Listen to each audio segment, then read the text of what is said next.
Quand vous parlez d'une femme, est-ce que vous dites qu'elle est professeure, avec un E, ou professeuse? C'est une question super intéressante parce que je ne sais pas si vous avez remarqué en vous baladant dans votre ville ces derniers jours, en ce moment, il y a une grande campagne du gouvernement pour promouvoir le métier de prof. Moi, j'ai vu deux affiches dans Paris, une où on voit un homme qui dit éveiller leur curiosité, ça donne envie de se lever le matin, je deviens professeur, et une autre où on voit une femme qui dit lui faire aimer les maths, ça compte beaucoup pour moi, je deviens professeur avec un E. Donc, la méthode qui a été choisie par le gouvernement pour féminiser le nom de métier de professeur, c'est une méthode ultra classique et hyper employée aujourd'hui, c'est celle du faux féminin. On a simplement rajouté un E au mot professeur au masculin, et voilà, je deviens professeur avec un E. Encore une fois, c'est hyper courant. Mais pourquoi on appelle ça un faux féminin? Parce qu'en fait, c'est un féminin qui ne respecte pas vraiment la cohérence morphologique du français. Qu'est-ce que ça veut dire en très clair?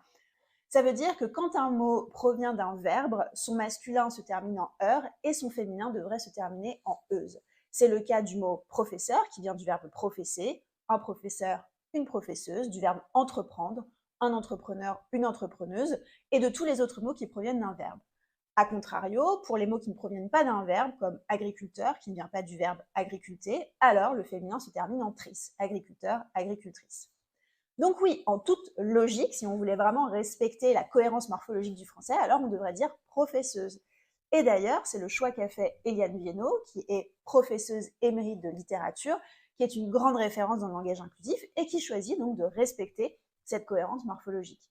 En plus, l'autre bénéfice, c'est qu'à l'oral, ça s'entend. On entend la différence entre professeur et professeuse, et c'est pour ça que moi, je choisis toujours en fait les féminins qui s'entendent, qui se différencient du masculin. Par exemple, je dis d'une femme qu'elle est entrepreneuse et non pas entrepreneur avec un E. Alors c'est sûr, ça choque un peu l'oreille parce qu'on n'est pas du tout habitué en réalité à entendre ce mot professeuse, même si c'est le plus logique et le plus cohérent. Du coup, je suis curieuse. Si vous travaillez dans l'éducation nationale ou si vous connaissez des profs, est-ce que vous en connaissez qui n'utilisent pas forcément professeur avec un E, mais professeuse? Est-ce que vous, c'est un mot que vous pourriez avoir envie d'utiliser ou de revendiquer? Je vous écoute.